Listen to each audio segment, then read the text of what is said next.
So, lieben guten Morgen, Geschwister. Good morning, brothers and sisters. Happy to see you. Today I chose to speak in English. I hope you will forgive me for this. Yeah. So, sometimes when preparing a sermon, it's something, we read Hundoke and we pray deeply, and that's when we come up with a topic. This time, this topic, imagine the power of a united people, came to me while I was traveling home from work on the underground. And I was standing there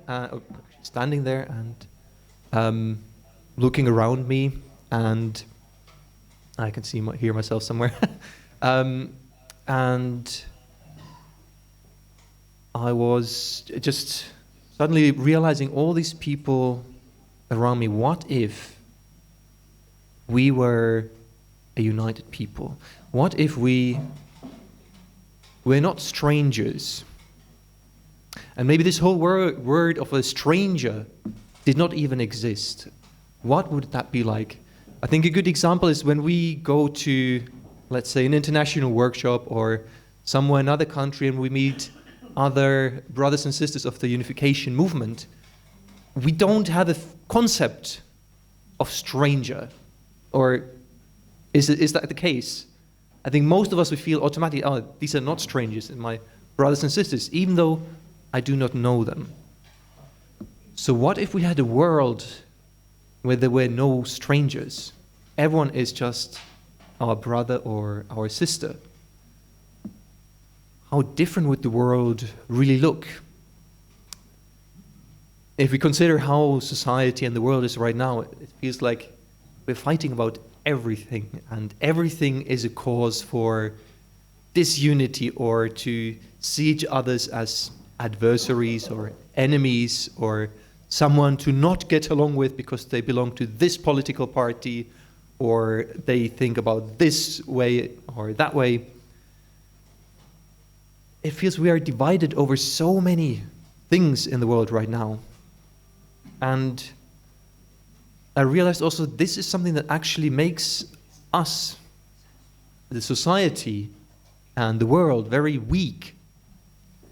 There is a good example, I think, a story from Leo Tolstoy, who said the story that it was once a father who invited his sons, I think 2 or 3 sons, to him on his deathbed. And he asked them, can you bring me an old broom? An old broom is this kind of, thick wooden stick, and then at the end, many of these small and wooden sticks tied together, so really old-style Russian broom. Now the sons came to him and brought him this broom, and he took off the big part and just gave them these sticks and was like, okay, break this. And despite the sons trying as hard as they could not break that part. Then he told them, okay, now untie it and break them one by one. And of course, then the sons had no problem doing that. And then the father told the sons, this is exactly what you need to keep in mind when I am gone. If you are united, you cannot be broken, but if you are divided, you're easily broken. And how this looks in today's society is that society is so busy fighting over numerous things. If we read the media or go on social media, it's even worse. Everything is a cause of fighting, and in the end, we fail to tackle the real issues that we have. And the people who are in the worst position, they suffer the most from this. And even though very often we have this thinking that, if we manage to push through this political party or this law, then everything will be fixed. But so far that's not the case. And also, as we read in the Hundoke from True Father, he said, this change, this revolution cannot be attained through a political means or social reform or even an economic reform. All of these will not be working and fixing society. So what is it that we need? And True Father very helpfully gave us the answer. He said, what we need is a revolution of heart, a revolution of true, unselfish, God-centered love.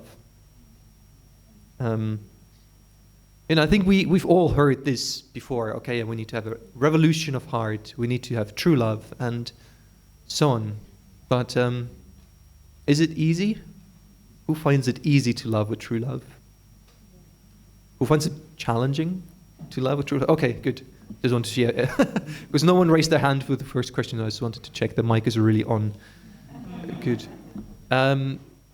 Yeah, no, it's definitely not easy being out there. And because the reality is, there are so many issues out there which are intolerable for us, some of them.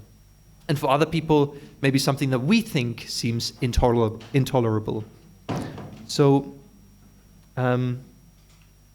I reflected about this, how difficult it is to, really go beyond our differences and really love, despite having love greater than our differences. And, the real a good battleground that I've found is my marriage, actually. I think maybe many of you most of you, I think, in this room are married, and many of you for way longer than me, can probably recognize that this is one of the biggest battlegrounds where this becomes most substantial. Maybe not just marriage, but maybe also in our family relationships. These are the closest relationships. And, I had some discussions with Jonghae sometime. When a friend says something that we don't like, we don't mind. When the spouse says the same thing, it's a big thing. We're very upset and be like, oh, how can you do that? How can you say that? And, these things become much more agitating to us. We feel much more like, why? And this is, I think, also one of the greatest areas in relationships in our lives where we can train ourselves. We have to train ourselves. I was in Cheonpyeong for a 40-day workshop, and there one of the lecturers was telling the story, I think based on a true story that happened. There was one kind of elder Korean pastor, quite well respected and very deep, knew his stuff very well. And one time he had disagreement with his wife about something, and he argued so well. He took the principle and the Bible and everything, just hammered his wife's argument to the ground, destroyed, demolished. I am right, and really showing that he's right. And then the wife said to him, okay, you won the argument, but you lost my heart right now. And the pastor apparently in that moment then realized that sometimes it's more important to unite than to be right. And this actually, I think one of the most valuable pieces of marriage advice I've heard, actually, and that I've been trying to implement, choosing the battles, if you will, sometimes being like, is this really something I should start arguing over? And it's interesting, like, before being married, I would be extremely annoyed, for instance, by how someone takes out the toothpaste from the tube, if they're doing it from the middle instead of from pushing it from the end, and this would be something that would be really annoying me. At home, for instance, when I go to the bathroom in the evening and someone in my family has done it the other way around, I'm just like, you need to do it this way. Marriage is something you have to very quickly let go of, these kind of small things, let's call them. And I find it quite often now when we have some disagreement over things, trying to evaluate, is this something worth, making a storm over? Or is this something I can just be like, okay, fine, I don't mind, we can do it either way. Sometimes it's also bigger things, not just the toothpaste, but how do we care for our little daughter Ellen, what's the approach? And sometimes I feel like, no, I want to do it this way, but Jong is saying, no, I want to do it that way. And there's a moment of kind of being like, I want to push for my way because I have reasons to believe this is the better way. But then, sometimes just taking a moment and just 5 seconds to think, okay, I guess it could be done the other way around as well, and we can get to the same result. Anyway, let's try it the other way around. If it doesn't work, then we can discuss, to switch it. So making these choices is, for me, it was very helpful in marriage to learn to have that kind of a heart. Okay, when do I challenge something, and when do I just choose to, let's just unite, even though it's maybe from my opinion not the ideal way to go about. Maybe sometimes it's okay, instead of taking a solution that's ranked 10 out of 10, going for a solution that's 7 out of 10, but we stay harmonious. Sometimes it's good to choose those. So how can we then try to have this kind of a attitude more in other situations as well? Maybe starting with our community. We're all very passionate people about God and God's providence and building the kingdom of heaven. And, if there are 10 people discussing this, there'll be 12 different opinions on how to get to the kingdom of heaven. So, at least. So, we, I think, very often find this, some clashes of, how do we do this? How do we do our Sunday services? Or how do we organize this? How do we organize that? And I think really the key to success there is also having this kind of gentle heart, same heart that we would have for our spouse maybe, or for our child, and being like, okay, I think this would be better, discussing it, but then being ready to make compromise and being like, okay, this, having this unity is more important than being completely right about this. And it's very interesting, if we were to, let's say, we have a big discussion over how to restore Austria, and we discuss this for weeks, and finally we find the absolutely best solution, an amazing 10 out of 10 solution, but everyone has been hurt in the process, everyone is feeling like pained and wronged, then that would probably be much more difficult to actually manage that than if we found, let's say, an 8 out of 10 solution, 7 out of 10 solution, but can manage to have harmony and then realize that. So, yeah, having this heart of not focusing too much on what we disagree on, but seeing the common and valuing the person behind the different opinion more than just my opinion. And as I mentioned before, if we implement this on the level of society, we're also challenged to love people even when they completely disagree with us or are doing something that we feel is just destroying society. And I'm not saying that we should reconcile with evil, but still having the heart to really not have any hate or hatred towards people. But and this will be the key, and this is what true parents have shown us also when they visited Gorbachev or Kim Il-sung, even though they had for decades preached against the way of governing of these nations and the ideologies of these nations, when they met in person, you'd call them enemies. The enemies were not, blinded. They did not see the differences. And probably, when Gorbachev or Kim Il-sung first met true parents, they were probably expecting something rather different, being like, okay, it's an enemy, but very soon they felt just like, okay, even they managed to kind of look beyond the differences and just be like, this is my beloved brother, someone who I cherish beyond our differences.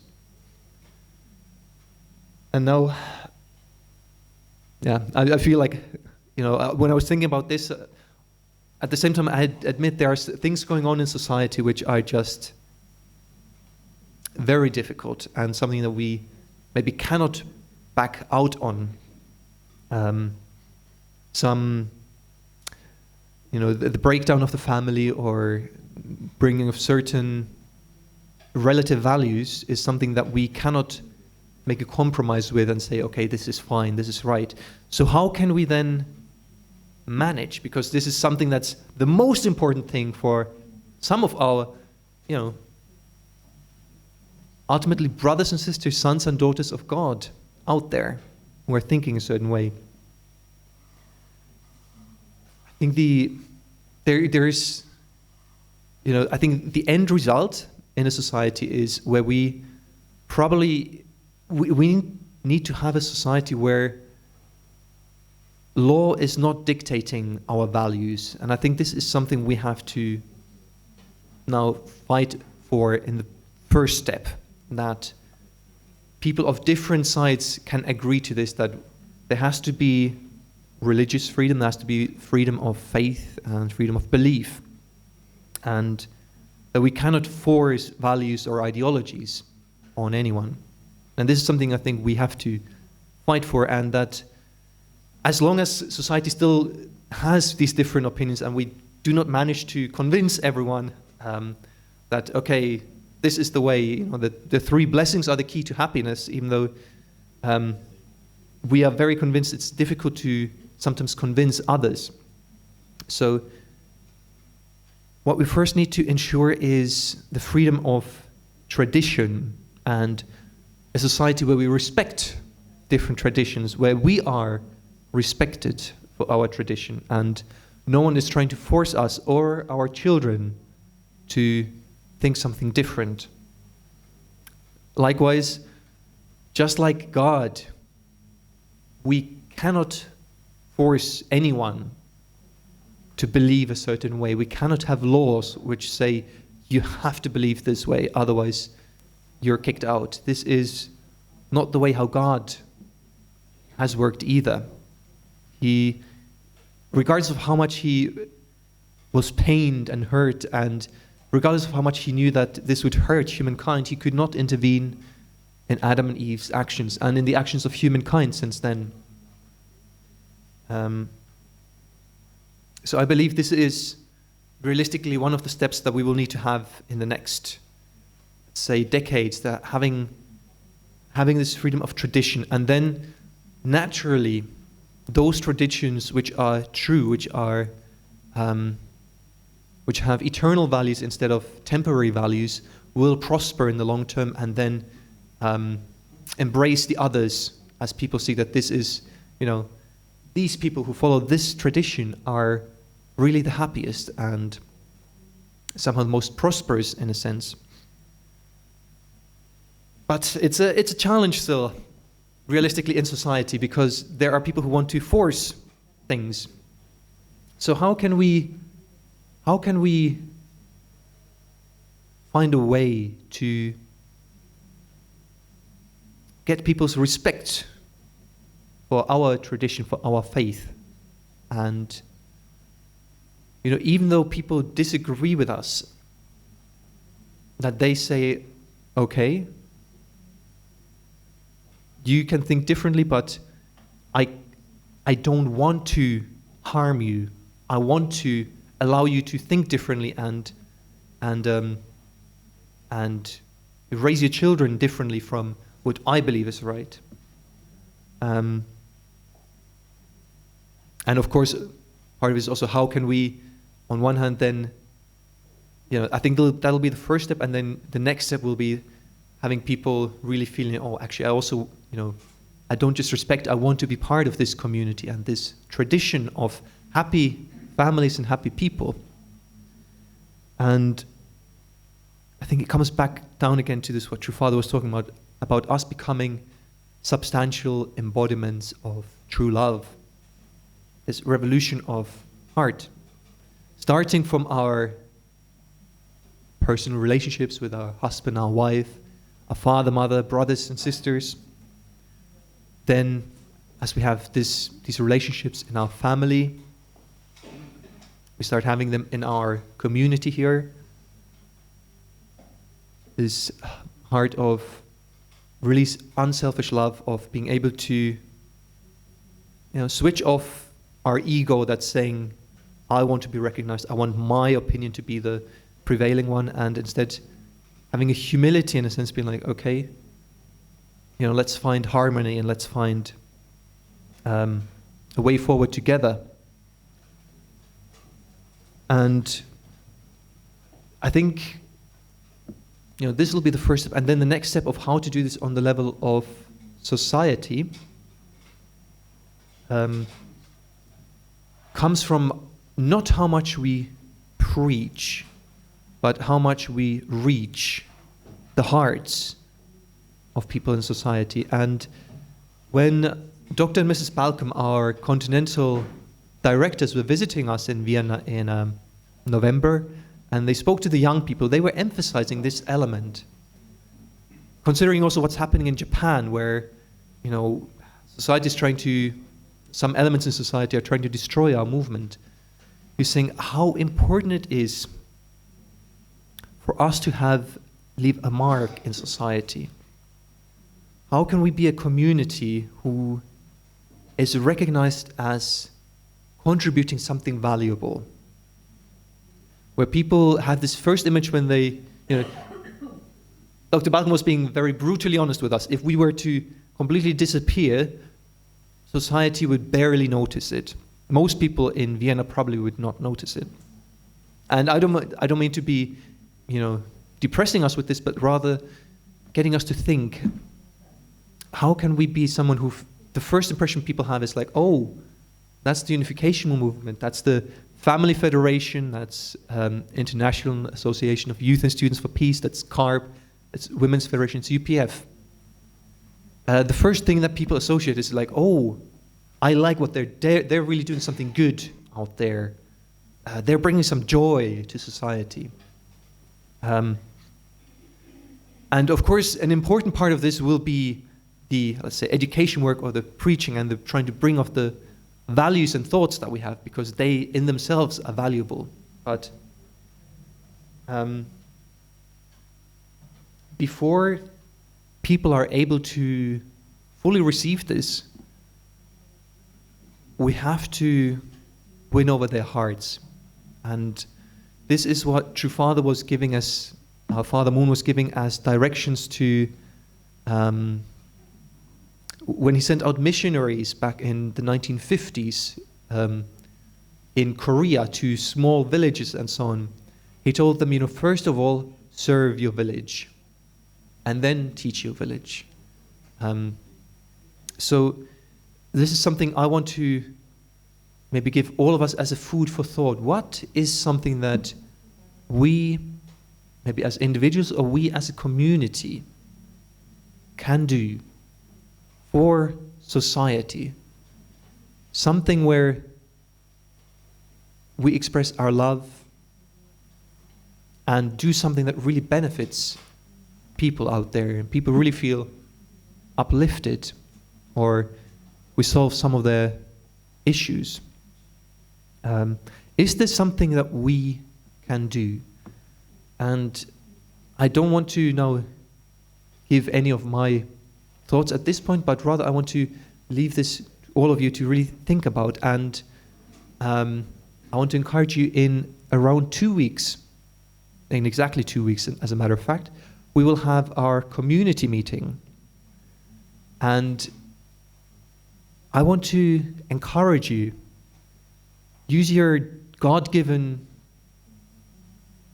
creativity and geniusness to think what it is that we could do. And if you feel that you've got a great idea, something that we can really touch the the heart of society with, then please write a proposal that has been sent out the form, and please submit it. And then in the community meeting, we can really maybe discuss what is something that we could do in this coming year, this year 2023, that really leaves an impact around us. And I want to also acknowledge at this that there are many people in this hall who are already doing an amazing thing and really leaving an impact. How can we do this even on a higher level as our entire community? Let's try to think about that.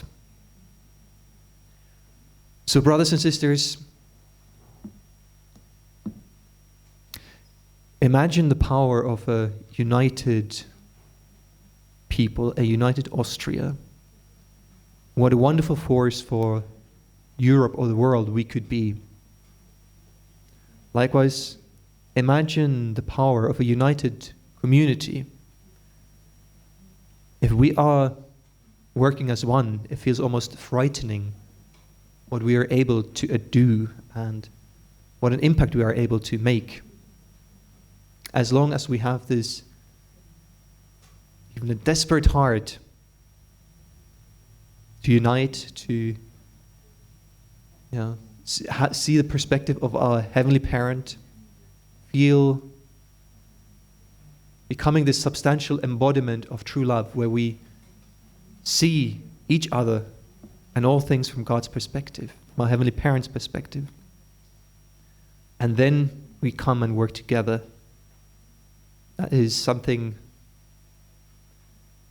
exciting, almost frightening, what we can do. So, brothers and sisters, this is the message I wanted to give today. So let's really look at this year 2023